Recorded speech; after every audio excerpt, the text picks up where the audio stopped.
Niko maeneo ya Bulanda, kaunti ya Busia, ambapo wenyeji wamejitokeza kashifu utumishi kwa wote ambao umegeuza kuwa dhuluma kwa wote na maafisa wa polisi. Wenyeji hao wamesimulia masaibu yaliyowapata wiki iliyopita wakati wa maandamano ya Azimio la Umoja. Wameeleza hasara walizozikadiria na maumivu walioachiwa kutoka kwa maafisa wa polisi ambao wanafaa kuwapa ulinzi. Wameitaka serikali ya Rais Ruto kuangalia maslahi ya wananchi wa kawaida.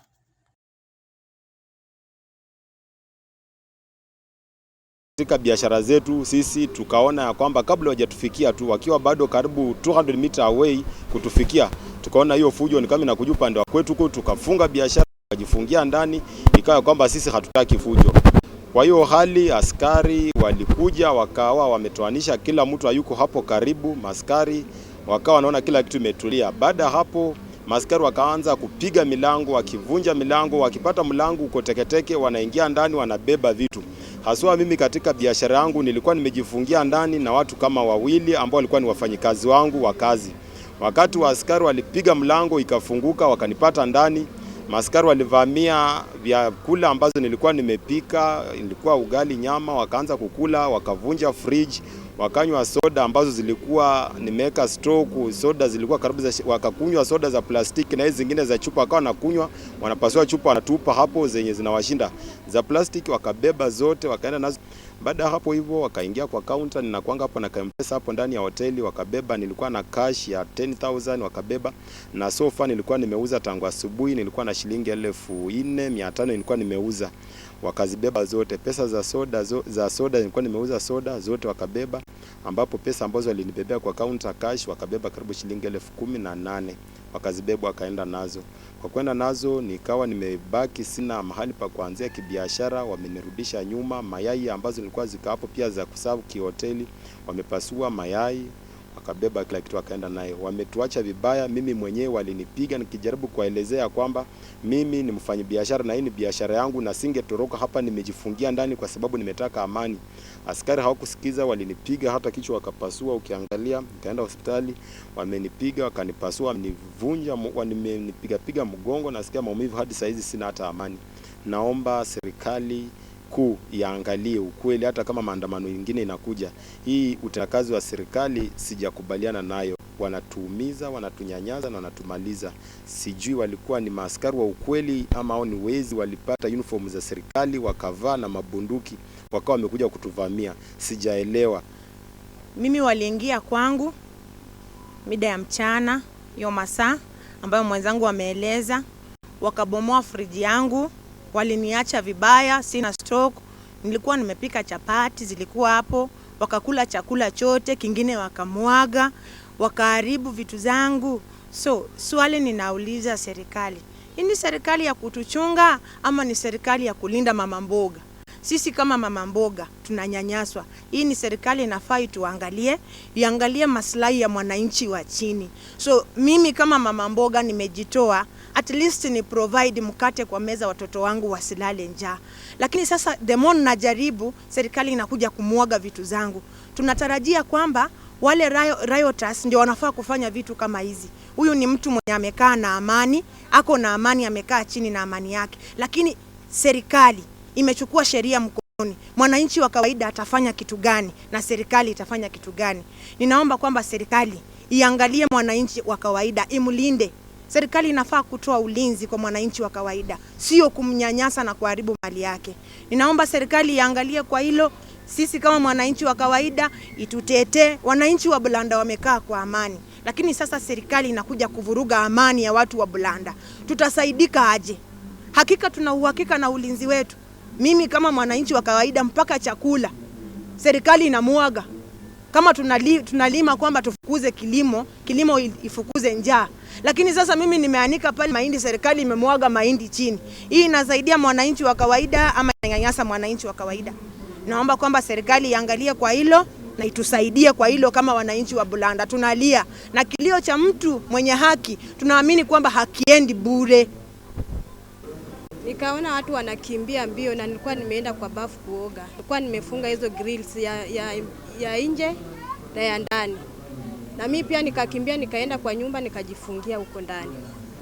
Nikasikia hapo kwa kibanda yangu, nauza kibanda pia. Nyanya hizi nasikia wanagonga, nilikuwa nachungulia. Kaona maskari wanagonga hiyo vitu, nikasema nani maskari wagani hao wenye wanagonga vitu zangu wakiharibu hivi. Saa kidogo nasikia hiyo mlango ya grills hiyo inatokana. Ya ndani pia inatokana. Nasikia wakisema wewe umbwa toka nje. Wewe ndio tunatafuta toka nje. Sasa nilishindwa, mbona naitwa umbwa? Nitoke nje nifanye nini? Watu wanataka kuniua ama shida iko wapi? Nikaingia na ndani nikafunga hiyo mlango ya ndani. Nikapanda juu nikaona askari wawili wako ndani.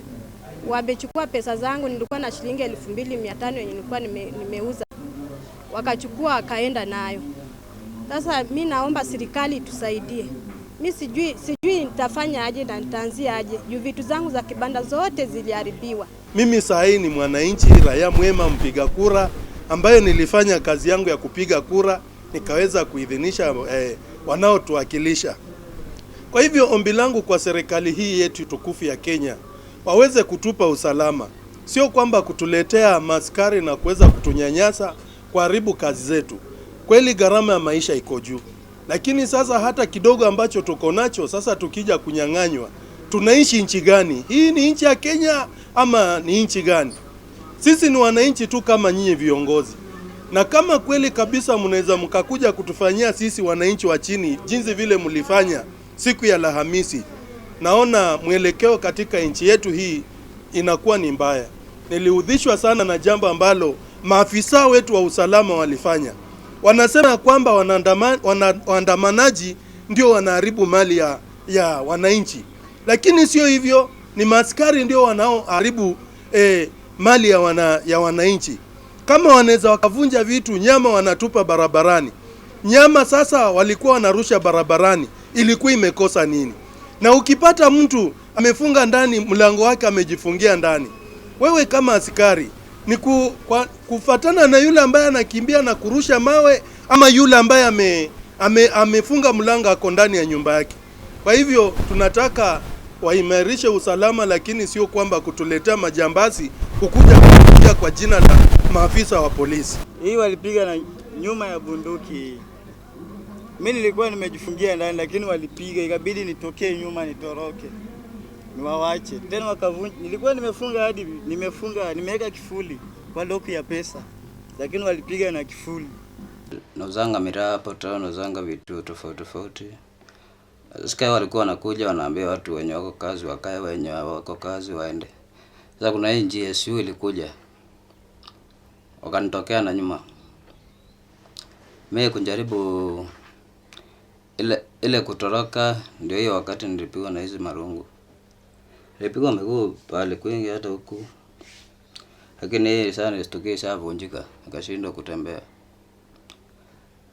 Ndio alikuwa ananiambia amka uende. Nikajificha hapo nikakaa, watu ndio waliniokoa. Kanikimbisha hosi. Alikuwa anakuja wakipiga nduru. Tunaongea na watu, tuliongea, mimi nikawaambia niko biashara, mimi si yuko kwa maandamano. Lakini hawakuwa wanataka kujua. Sasa kama kazi yangu imesimama, kazi yangu sasa iendelee. Nyumba nalipa, niko na family. Sasa kazi siwezi kuenda. Sio mzuri kupiga mtu kama amesimama. Mtu mwenye akimbia, mtu mwenye ametulia na unaona ako kazini.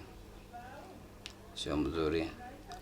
Juu ule mtu mwenye wanarusha mawe wako hata hapo hata hakuna mtu alikuwa anarusha mawe. Hapo alikuwa ni town stage. Sasa ni ile kufukuza watu waondoke. Walala wakuja hata wakwambie waondoka, hataki kwa mtu area. Anza kukuchapa.